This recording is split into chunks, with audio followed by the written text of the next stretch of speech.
자, 오늘 45차시, 6차시, 경제성장 파트부터 보겠습니다. 이전에 선생님이 신혼여행 갔다 와서 강사 선생님이 하셨던 파트는 나중에 내가 영상을 찍어서 올려줄 테니까 그거는 좀 기다리고, 일단은 다음 진도인 요 경제성장 파트부터 하겠습니다. 우리나라가 이제 본격적으로 경제성장을 했었던 것은 박정희 정부 때부터 경제성장을 했었었죠. 근데 여기 제목에서도 알 수 있지만은 우리가 굉장히 빠르게 진짜 빛의 속도로 다른 나라가 거의 200년 동안 했었던 산업화 과정을 우리나라는 20년 만에 이뤄냅니다. 굉장히 큰 성과를 이뤄낸 경제 성장인데 비해서 그만큼의 부작용이 있기 때문에 그 빛과 그림자를 여기서 같이 보도록 하겠습니다.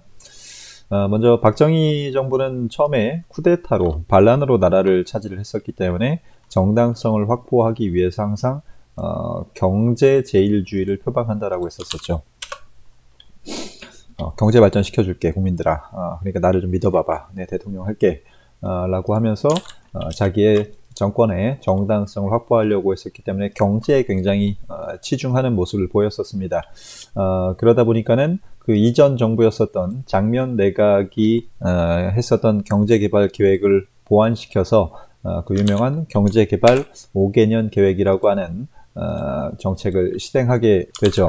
5년마다 이제 계획을 짜서 1차, 2차, 그리고 총 3, 4차까지 총 20여 년에 걸쳐가지고 경제 개발을 추진하게 됩니다. 근데 당시 처음에 실시할 때가 62년도였었고, 당시는 전쟁 끝난 지 10년밖에 안 됐었기 때문에 우리나라 완전히 아무것도 없어. 뭐 돈도 없고, 기술도 없고, 뭐 아무것도 없기 때문에 사람들이 국내에서 물건을 만들어도 이 물건을 살만한 구매력이 없었습니다. 그래서 국내에서 이런 장사를 해서 돈을 벌기보다는 수출을 통한 수출 주도형 경제 성장을 추진하게 됐었습니다. 국내에서 물건을 만들어봤자 사람들이 다 거지란 말이야. 전쟁 끝나고 다 거지됐단 말이야. 그래서 국내에선 구매력이 없었기 때문에 물건을 만들어서 해외에 팔아가지고 경제 발전시키자라고 하는 그런 전략이었었고, 근데 당시는 우리나라 물건의 품질이 좋지 않았을 거 아니야, 당연히. 우리가 기술도 없고, 품질도 안 좋고 해서, 우리나라 물건을 많이 팔기 위해서는 결국은 가격으로 승부를 볼 수밖에 없었고, 가격을 낮추기 위해서는 노동자들의 임금을 깎거나, 그 노동자들이 먹는 밥에, 곡식 가격을 깎는 저임금 저고가 정책을 통해서 우리나라 수출 제품의 가격을 낮추는 방식을 이용을 했었습니다. 그러다 보니까 문제가 뭐냐면은 기업들이 엄청나게 수출을 잘해. 가격이 싸니까 기업들이 엄청나게 수출을 잘해서 돈을 많이 버는데 그에 비해서 노동자나 농민은 저임금 저고가 정책으로 인해서 돈을 못 버는, 즉 빈부격차가 굉장히 심화되는 상황이 일어나게 됩니다. 그럼 이따가 밑에서 다시 보겠습니다. 내가 지금 감기 걸려가지고 코를 좀 실실거리는데 코를 많이 먹어도 좀 이해를 해주세요. 그래서 저임금 저고가 정책으로 노동자와 농민, 그러니까 일반 서민들은 피해를 봤으나 기업들을 중심으로 해서 우리나라가 돈을 많이 벌게 되죠. 자, 그 과정을 좀 자세하게 보겠습니다. 1, 2차 경제개발 5개년 계획은 1960년대입니다. 1, 2차 때. 요거 좀 나눠서 봐야 됩니다. 3, 4차는 참고로 70년대에 있었던 사건들입니다. 이거 두 개를 나눠가지고 여러분들이 구분할 수가 있어야 됩니다. 참고로, 코 너무 먹네. 참고로 70년대는 박정희 정부가 유신 독재, 즉 대통령 선거 제도 자체를 없애버리면서 독재를 실시했었던 시기였었기 때문에 그 유신 독재 시기와 3, 4차 경제개발에 있었던 사건들을 같이 엮어서 수능 문제로 많이 나오기도 합니다. 옛날에 그랬었는데 요즘에 좀 씌어서 그냥 요거 자체만 물어보기도 하지만은 어쨌든 어렵게 물어보면 유신이랑 같이 물어볼 수도 있다. 자, 그래서 1, 2차부터 시작을 할 건데 아까도 얘기했지만 처음 시작할 때는 우리가 아무것도 없어. 할 줄 아는 것도 없고, 기술도 없고, 돈도 없고. 그래서 맨 처음에는 자금 확보를 위해서 여기저기에서 돈을 끌어오죠. 한일 협정을 통해서 일본한테 돈을 받아왔었죠. 이거 저번에 한일 협정에서 무상 3억 달러를 받아왔었고, 그다음에 어느 전쟁에 우리 군인들을 파견했었어? 베트남 전쟁에 우리 군인들을 파견을 해서 미국한테 지원을 받았었고, 그다음에 광부 간호사를 서독 독일에다가 보내서 독일은 당시 서독과 동독으로 분단돼 있었습니다. 얘네도. 그래서 광부랑 간호사들을 서독으로 파견해서 이거 다 국제시장 영화에 나오던 장면들이죠. 이런 것들을 통해서 돈을 어느 정도 모아가지고 공장을 짓기 시작을 하는데 우리가 처음부터 굉장히 규모가 거대하고 화려한 물건을 만들 수는 없었어요. 왜냐면 당시 돈도 많지는 않았었고 공장도 이제 막 짓기 시작했기 때문에 조그만한 물건들을 만들면서 장사를 하기 시작합니다. 이런 조그만한 물건들을 만드는 공업을 일컬어서 경공업이라고 하죠. 경공업.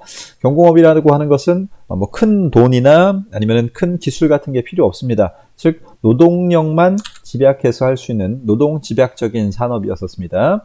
제일 대표적인 것은 신발과 의류 같은 섬유 산업, 이런 건 사람 손으로 이렇게 다 조그맣게 만드는 그런 조그마한 물건들이란 말이야. 그리고 뭐 가발 같은 것들이 제일 대표적이었습니다.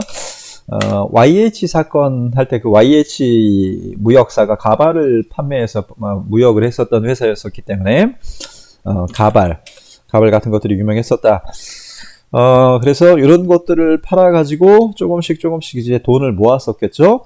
조금씩 돈을 모으고 특히 이런 산업들을 훨씬 더 산업 원료들을 훨씬 더 빠르게 운송하기 위해서 고속도로를 하나 깔죠. 우리나라에서 제일 유명한 고속도로 이름이 뭐야? 예, 경부고속국도입니다. 경부고속국도를 1970년에 건설을 합니다.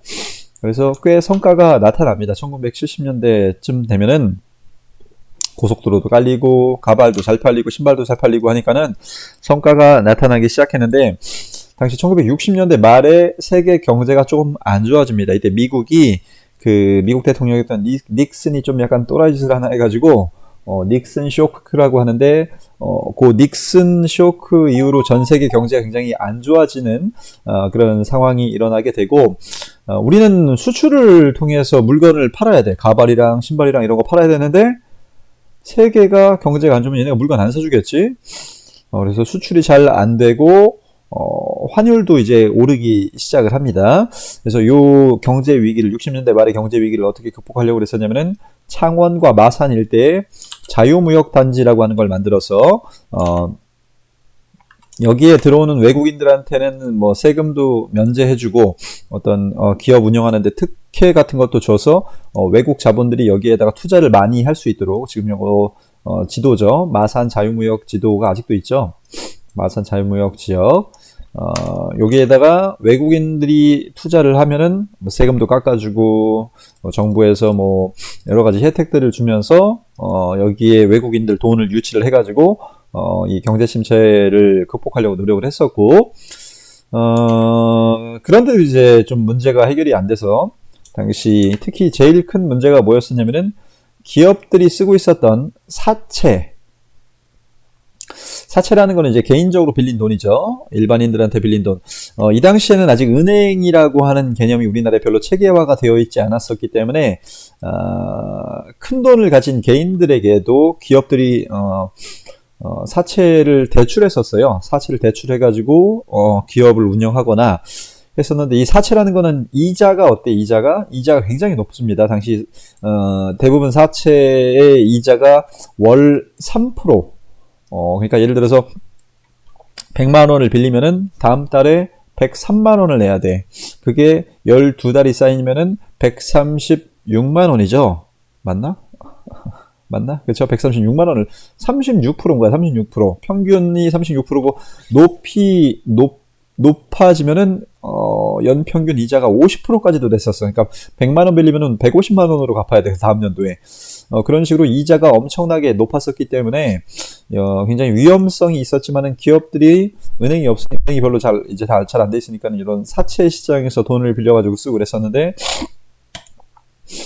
1970년대 초반에 요 사채를 갚아야 하는 시기가 다가오니까는 사채를 갚아야 되는데 여기 경제가 안 좋으니까 당시 60년대 말에 경제가 안 좋았었죠. 그런데 사채를 갚아야 하는 돈이 안 생기는 거죠.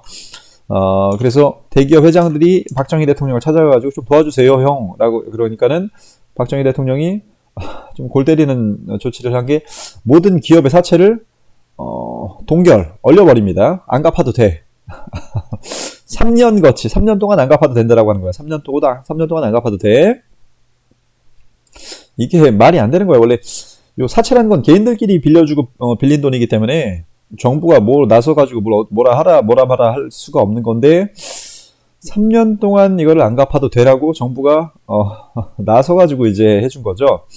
그리고 나중에 갚을 때도 5년 동안 나눠가지고 갚아도 된다. 그리고 이자도 1.3%로 정부가 정해줄게 라고 해서 이 기업들을 살려주는 83 사채 동결 조치를 합니다. 이걸 83 조치라고 합니다. 83 조치. 그래서 대기업에게 세금과 금융특혜를 지원을 해줘서 요 기업들이 돈을 못 갚아가지고 부도가 날 뻔한 걸 박정희 정부가 나서가지고 막아줍니다.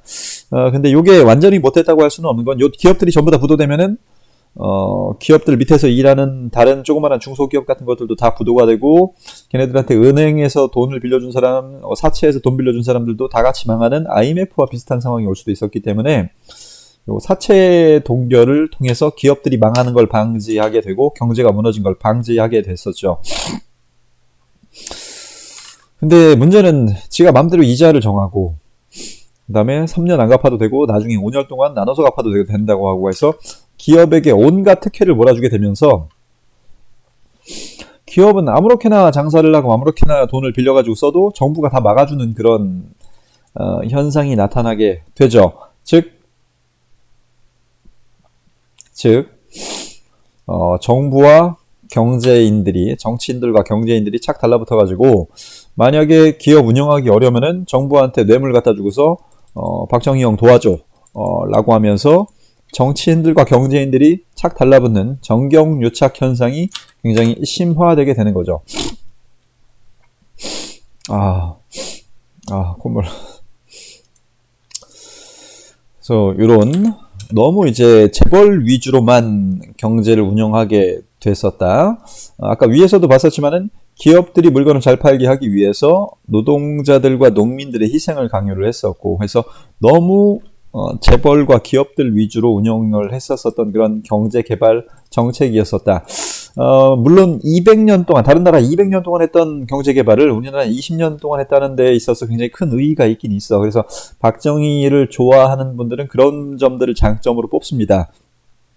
근데 너무 희생하는 분들이 너무 많았었습니다. 좀 이따 밑에서도 볼 겁니다. 자, 그 다음에 이제 3, 4차 경제개발 5개년 계획 70년대로 갑니다.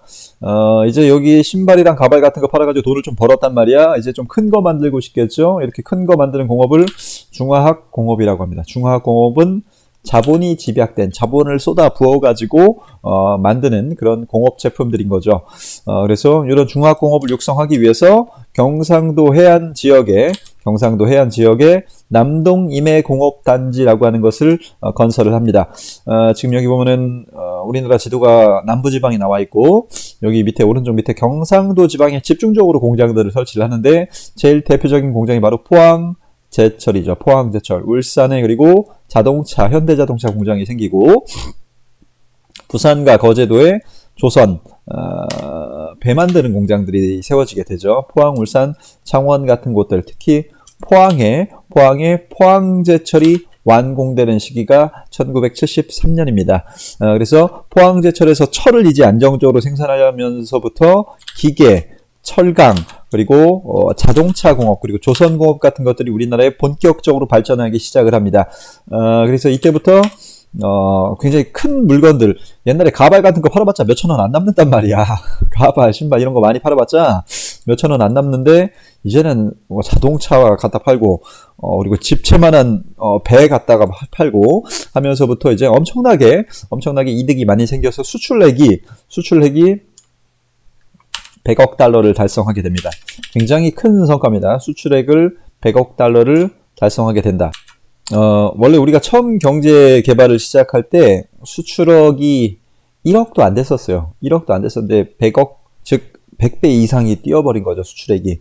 그만큼 엄청나게 고도 성장 했었기 때문에 이러한 상황을 한강의 기적이라고 부릅니다. 우리 아까도 얘기했지만 200년, 남들 200년 했던 거 우리 20년 만에 해냈단 말이야. 여러분들 자부심을 가져도 됩니다. 16강 보고 잡시다 오늘.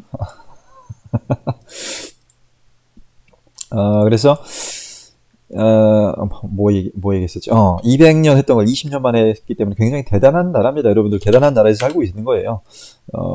가끔 이제 미국이나 유럽 같은 애들 부러워하는 애들이 가끔 가다가 있는데, 미국이나 유럽 가보세요. 많이 다녀보면은 우리나라가 훨씬 더 좋은 점들이 많이 있습니다. 그래서 엄청나게 이제 고도 성장을 하게 됐는데, 이때부터 이제 여러 가지 문제점들이 하나, 둘씩 드러나기 시작합니다. 그 밑에서 이제 볼 겁니다. 보면은 일단 두 차례 석유 파동이 70년대에 일어납니다. 1차가 73년도에 있었고, 2차도 78년도에 두 차례 있었는데, 1차 때는 우리나라 건설업체, 현대나 아니면 두산중공업 같은 건설업체들이 지금 카타르 같은 중동에 진출을 해서 여기에서 공사를 많이 해가지고 거기 물보다 기름이 많은 나라들이란 말이야. 중동 국가들, 카타르, 사우디아라비아 같은 나라들에 가서 물이 없기 때문에 수도관을 건설을 하는 그런 건설을 하거나, 거의 기적이었어. 얘네들은 물이 없어. 기름이 물보다 많아, 걔네는. 그래서 걔네들한테 물을 뚫어주고 오일머니, 기름 판돈들을 이제 가지고 온 거죠. 지금 카타르 월드컵에서 얘네가 월드컵 하려고 400조를 썼대. 400조를. 그만큼 돈 많은 애들이야. 걔네들 돈을 확 끌어온 거야, 우리가 이때. 그래서 1차 석유 파동은 그렇게 넘겼었는데, 2차 석유 파동 때는 기름값이 엄청나게 오르니까는 경제가 안 좋아지는 거죠. 1차 때도 그랬지만 2차 때도 안 좋아졌었는데, 이때는 엎친 데 덮친 격으로 중화공업에 과잉 중복 투자를 했기 때문에 경제가 더 안 좋아졌습니다. 그래서 경제 위기가 왔었고, 박정희 체제에 대한 국민들의 불만이 고조가 되면서 YH 사건이나 부마 민주항쟁 같은 여러 항쟁들이 일어났고, 그걸 처리하는 과정에서 김재규와 차지철이 싸우다가 김재규가 차지철을 쏴 죽여버리고 박정희까지 죽여버린 그런 사건이 일어나게 되죠. 그래서 이런 경제 위기가 70년대 말에 시작되고 있었다. 그 경제 위기는 80년대 때 전두환 때 살짝 주춤합니다. 그때는 경제가 좋았었습니다. 전두환 때는. 그러다가 요 경제 위기가 다시 한번 터지게 되는 게 나중에 이제 IMF로 터지게 되는 겁니다. 그렇게 해서 일단 석유 파동으로 한 번 힘든 게 왔었고, 그 다음에 경제 성장을 하면서 이런저런 부작용들이 나타나게 됩니다. 아까도 얘기했었지만은 저임금 저고가 정책을 했었기 때문에 노동자와 농민들의 희생이 강요돼서 빈부격차가 심해졌었고, 당시 농민 지역 간 격차도 심해집니다. 아까 대규모 산업시설이 너무 영남, 경상도 지방에 너무 대규모 산업시설이 편중돼 있다 보니까는 이 경상도는 발전했었던 데 비해서 전라도나 강원도 지방은 상대적으로 낙후되는 그런 현상이 나타나게 되죠. 그래서 지역격차, 전라도와 경상도의 그런 차이, 그리고 강원도의 낙후화 같은 현상들이 이때부터 시작이 됐었다라고 생각을 하면 되고, 그 다음에 도시와 농촌 간의 격차도 심해지기 시작합니다. 아무래도 도시에다 공장을 막 지어주니까는 농촌은 먹고 살 게 없어지죠. 저고가 정책까지 했었기 때문에. 미안. 그래서 농촌에 있는 그 농촌에 있는 청년들이 도시로 이탈하는 이촌향도 현상이라는 게 다음 페이지에 나옵니다. 이촌향도 현상이라고 하는 것이 증가하게 됐었습니다. 이촌향도 현상. 그래서 농촌에는 노인들만 이제 살게 되는 그런 농촌 문제가 발생하게 되는 거죠. 그래서 이런 농촌 문제를 해결하기 위해서 박정희 정부가 시행했었던 새마을 운동이라고 하는 게 있는데, 그건 좀 이따 자세하게 보겠습니다. 그 다음에, 특히 농민들이 도시로 막 이주해서 일자리를 찾아서 도시로 이주하다 보니까는 도시에 갑자기 인구가 몰려서 여러 가지 도시 문제가 생깁니다. 주택 문제. 한꺼번에 갑자기 사람들이 오니까는 주택이 모자랄 거 아니야, 그렇죠? 그래서 요 사람들 주택 문제가 굉장히 크게 발생을 해서, 당시 요 주택난을 해결하기 위해서 정부가 광주 대단지라고 하는 곳을 개발합니다. 광주 대단지에 요 농촌에서 건너온 빈민들에게, 당시 이 빈민들이 판자촌이라고 하는 곳에 살고 있었단 말이야. 판자촌이라는 거는 말 그대로 이제 판때기 몇 개 주워다가 그냥 집을 지은 엉성한 집들이야. 이런 엉성한 집들을 짓고서 사는 빈민들이 너무 많아지니까는 요 집 문제를 해결하기 위해서 서울 바로 옆에 분당 지방입니다. 지금의 분당 지방, 예, 이 당시 광주 대단지라고 불렸었는데 요 분당 지방에다가 너네들 땅 줄 테니까 거기 가서 살아 라고 해가지고 이 사람들 인구들을 분당으로 다 데리고 갑니다. 분당으로 다 데리고 갔는데 여기 땅 줄 테니까 살아 라고 해서 여기 사람들 수만 명을 내려놨는데 보니까 진짜로 땅밖에 없어. 그래서 지금 요 사람들이 텐트를 짓고서 이제 살기 시작을 합니다. 텐트를 짓고서 보면 벌판이 아무것도 없어. 인간이 생존하려면 물 같은 것도 필요한데 물조차도 없었었어. 그래서 요 사람들이 여기서 살고 있었고, 그리고 요게 조금 지나면은 자기 땅이 될 거라고 생각을 했지만은 나중에 이제 정부가 좀 말이 바뀌면서 땅값을 올립니다. 여기를 땅값을 올리면서 요 대단지 주민들이 폭동을 일으키는 광주 대단지 사건이라는 것을 다음 시간에 배울 겁니다. 다음 시간이 아니라 다다음 시간쯤에 여기 나올 겁니다. 광주 대단지 사건 48차시에 나옵니다. 광주 대단지 사건, 주택 문제 때문에 생긴 사건이고, 그 다음에 교통 문제도 심화되고, 서울 지금 장난 아니죠, 교통. 인구 문제도 엄청나게 심했고, 그 다음에 노동자 문제, 아까 얘기했지만 저임금 정책을 썼기 때문에 노동자들이 굉장히 삶이 어려운 그런 상황이었었다. 그래서 노동자 문제도 발생했었다. 노동자 문제는 좀 이따 이제 전태일 사건으로 자세하게 볼 겁니다. 그 다음에 너무 정부 주도형으로 경제 성장을 하다 보니까는 정부한테 잘 보이기 위해서 경제인들이 뇌물을 갖다 바치는 정경유착 현상이 심화됐고, 정부는 뇌물 받고서 자기 친한 기업에게 모든 좋은 혜택을 몰아주는, 그래서 그렇게 해서 큰 기업들을 바로 재벌이라고 합니다. 우리나라에서는 재벌. 옛날에 여러분들 고려시대 때 가문이 좋은 애들을 문벌이라고 했었었죠. 문벌. 그런 것처럼 우리나라에는 아직 약간 신분적인 재벌이라고 하는 집단들이 남아 있습니다. 요거는 우리나라밖에 없는 그런 기업 집단입니다. 재산이 많은 귀족이란 뜻입니다. 재벌. 그리고 이 재벌은 자기네 가족 위주로만 운영을 하고, 그리고 여러 산업들을 엄청나게 넓게 장악하고 있죠. 예를 들어서 삼성 기업 같은 경우에는 다해. 삼성 계열사가 여러분들 잘 모르겠지만 삼성이 그냥 삼성 반도체 뭐 전자기기만 만드는 게 아니라 원래 CJ도 삼성 계열입니다. CJ라는 건 이제 식료품 만들죠. 그 다음에 농심 계열도 삼성입니다. 농심. 원래 농심 같은 것도 삼성 그 집안에 첫째 아들이 떨어져 나가가지고 농심 만든 거야. 그 다음에 신세계 백화점 그리고 이마트 같은 것도 삼성 계열입니다. 그래서 모든 것들을 다 장악해가지고 경영을 하는 이런 기업 형태를 걸어서 재벌이라고 합니다. 이것도 영어로 번역이 안 돼. 영어에는 뜻이 없어 이런 게. 그래서 영어로도 재벌이라고 부릅니다. 재벌. 그래서 이런 특이한 너무 이제 기업이 거대화되고 가족 중심으로 운영이 되는 그런 문화가 이상한 문화가 형성이 되죠.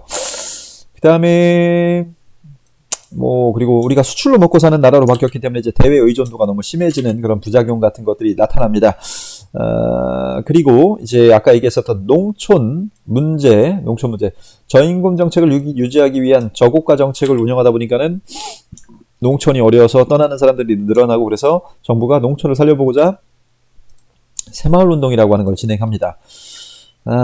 새마을운동이라는 건 다른 거 아니고, 아침에 좀 일찍 일어나가지고 농민들이 도로도 좀 이렇게 당시 비포장도로가 많았기 때문에 도로도 좀 이렇게 평평하게 만들고, 그리고 밭갈이도 좀 열심히 하고, 그래가지고 생산력이 좀 올라가는 농촌에는 여기 보면 지금 시멘트 가루를 이제 지원해 줬었어요. 그래서 도로도 이렇게 정비도 하고 집안도 좀 수리도 하고, 잘한 마을안 불러가지고 대통령이 이제 표창까지 주면서 악수까지 했었어요. 당시 대통령하고 한번 악수하는 거는 요 일반 시민들에게는 엄청나게 큰 영광이었었기 때문에 요런 것들이 큰 효과를 발휘해가지고 농촌의 생산력이 어느 정도 좀 올라가기는 하는데, 아까 여기 중화공업에 수백억을 투자를 했던 자본 집약적 산업을 도시 중심으로 육성했던 거랑은 너무 다르게 여기 시멘트 그냥 딸랑 몇 포대 지원해 주는 거야. 농촌하고 그래서 도시를 너무 좀 다르게 대한 거죠.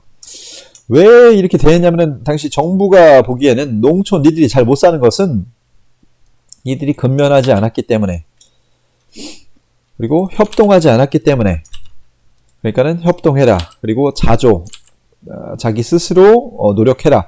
라고 하는, 그러니까 니네가 못 사는 건 니네가 노력을 안 해서 그래. 노력을 하란 말이야. 노력. 그런 식으로 농민들에게 지원을 잘 안 해주면서도 농민들을 이제 노력하라고 했었던, 약간 좀 옛날에 일제시대 때 농촌진흥운동 비슷한 게 있었습니다. 그런 비슷한 운동이랑 그런 운동이랑 약간 비슷한 성격이 좀 있습니다. 그래서 농촌을 너무 좀 홀대한 거 아닌가라는 그런 비판을 받기도 합니다만, 어쨌든 농촌의 그런 생산량을 늘렸다는 긍정적인 측면이 있고, 그리고 뭐만 하면은 이제 새마을 정신으로 해서 박정희 정부의 유신 체제, 유신 독재 체제를 유지하는 데도 이용이 됩니다. 박정희가 뭐 하라고 했는데 못해요 라고 하면은 너는 새마을 정신이 없어 라고 하면서 갈구면서 이제 반드시 안 되는 걸 되게 하고 하는 그런 유신 정권 체제에도 이용이 됐었다. 그래서 이제 농민들이 너무 이제 힘들게 일을 하면서도 맨날 저고가 정책으로 이득을 보지 못하니까는 당시 한평 고구마 농장에서 당시 재난 사건이 있어가지고 이게 아마 그 홍수가 났나 그랬을 겁니다. 홍수가 나가지고 한평 고구마가 다 죽었어. 그래가지고 농민들이 고구마 가격을 올려야 되는데 정부는 저고가 정책을 한단 말이에요. 그래서 고구마 가격을 올려달라라고 하는 그런 투쟁을 했었는데, 이런 여러 투쟁을 계기로 해서 전국적인 농민들이 모이기 시작을 합니다. 모이기 시작을 했었고, 노동자들도 저임금 정책으로 맨날 하루에 한 끼조차도 제대로 못 먹고 사는 그런 사람들이 많았는데, 이 당시 전태일이라고 하는 사람이 분신 자살하는 사건이 일어나게 되면서, 이 사람이 전태일입니다. 분신 자살을 하면서 노동자들의 처우를 개선해달라라고 요구를 하죠. 당시 특히 근로기준법을 좀 지켜라. 사장들이 법을 안 지켜, 이 새끼들이. 당시 전태일이 분신 자살을 하면서 박정희 대통령한테 편지를 썼던 게 있습니다. 그 편지 내용을 보면은, 자, 저는 재단사입니다. 옷 만드는 사람이야. 직장은 동대문구 평화시장이고, 저희들은 근로기준법 혜택을 조금도 못 받으며 종업원의 90% 이상이 평균 18세 여성입니다. 이렇게 어린애들한테 일을 이제 빡세게 시키는데, 어떻게 시키냐면은 여자에게 하루 15시간의 작업을 강요합니까? 15시간이면은 아침에 8시에 출근해가지고 12시에 퇴근하는 거야. 어떻게 사람한테 그렇게 일을 시키냐는 거죠. 그래서 당시 근로기준법에는 8시간 시켜야 된다고 나와 있었어요. 그래서 기준법을 지켜라 라고 하면서 맨 처음에 여기저기 요구를 합니다. 전태일이. 맨 처음에 여기저기 노동청에도 신고하고, 뭐 경찰에도, 노동청에도 신고하고, 뭐 정부 기관 여기저기 찾아다니면서 따지고 막 그랬는데 안 들어주는 거야. 왜냐면은 정부는 저임금 정책을 통해서 노동자들을 돈을 적게 주고 수출을 싼 가격으로 했어야 됐기 때문에, 아무리 이런저런 정부 기관을 찾아가도 전태일의 말을 들어주지 않아. 노동자들의 월급을 아무도 올려주지 않으려고 그래. 심지어 이렇게 활동하는 전태일을 감시하는 기자와 경찰들이 생기기까지 합니다. 그러면서 전태일이 자기 여동생 같은 요 친구들이 옷을 만드는 공장에서 맨날 피를 토하면서, 여기 먼지가 많단 말이야, 옷을 만드니까. 그러니까 이 먼지 다 뒤집었으면서 폐병에 걸려가지고 맨날 피를 흘리면서, 피를 토하면서 기침을 했었어요. 이런 걸 보면서 더 이상 안 되겠다 해가지고, 근로기준법 법전을 들고서 분신 자살을 합니다. 몸을 불태운 거죠. 그렇게 해서 요구 상황을 얘기를 한 거죠. 당시 시다공들은 특히 어린 애들이 많았었는데, 15세면은 중3이야. 중3인데 얘네는 하루에 90원 내지 100원의 급료를 받는다. 당시 100원이면은 짜장면 한 그릇, 짜장면 한 그릇 정도의 가격만 하루에 받는 거야. 그리고 16시간의 작업을 한대. 그래서 우리의 요구사항은 작업시간을 12시간으로 단축해주세요. 그전에는 16시간 이상씩 했었는데, 그 다음에 일요일마다 휴일로 쉬고 싶다. 그러니까 이 사람들은 한 달에 한 번도 못 쉬었어. 한 달에 휴일 이틀 있었던 거야. 근데 이거를 일요일마다 쉬고 싶다. 그리고 건강진단하게 해주세요. 그 여자애들이 폐병 나가지고 피를 토하면서 일을 했다 그랬었죠. 그 다음에 시다공의 수당을 150원으로 인상해주세요. 인간으로서의 최소한의 요구입니다. 이런 편지를 대통령한테 보내고서 분신자살을 하게 하면서 노동운동이 본격화가 됩니다. 이때부터 노동운동과 농민운동이 본격화가 되면서 정부에 반항하는 그런 상징으로 일어나게 됐는데, 박정희는 항상 이런 것들을 탄압했었고 YH 사건도 전부 다 탄압했었고, 그러다 보니까는 나중에 이제 그걸 처리하는 과정에서 암살당하죠. 광주대단지 사건 아까 얘기했었고, 광주대단지 사건은 다다음 시간에 자세하게 나올 겁니다. 그때 얘기하겠습니다. 빈칸 경제성장 박정희 정부 하려고 그랬었고, 이 수출 100억 달러는 3, 4차 때입니다. 그 다음에 중화공업이 크게 성장했던 거는 3, 4차 때. 세금과 금융특혜 맞죠? 그 다음에 노동자들의 임금 수준이 개선되지 않았습니다. 그리고 박정희 정부는 지역균형 발전을 고려해서 건설한 게 아니라 영남 지방에만 건설했었죠. 경상도 지방에만. 그리고 대외 의존도가 심해졌다. 그리고 열악한 노동 환경에 시달렸다. 박정희 정부는 수출을 통해서 경제 성장을 하려고 했었고, 맨 처음에는 노동 집약적 산업을 했었고, 그 다음에 중화공업을 육성했었다. 그리고 우리나라의 재벌이 성장했었고, 박정희 정부는 새마을 운동을 중심으로 해서 농촌을 개발시키려고 했었다. 근데 이게 유신체제에 이용이 됐었고, 전태일 분신 사건 때문에 노동자들이 노동운동을 활성화시킵니다. 특히 전태일이 자살하면서 뭐라고 얘기를 했냐면은, 나도 이 사람이 법전 공부를 한단 말이에요. 근로기준법이 어떤 건지 좀 궁금해가지고 법전 공부를 하는데 한자가 너무 많은 거야, 법전에. 그래서 나 대학생 친구 하나 있었으면 좋겠다라는 말을 평소에 자주 했다고 합니다. 그래서 이 사람이 분신자살 했을 때 지식인과 대학생들이 노동 문제에 관심을 가지면서 박정희 정부에 반항하는 그런 상징으로 떠오르게 됩니다. 대학생들 특히 나중에 이제 나오게 됩니다. 오늘 이번 시간은 여기까지.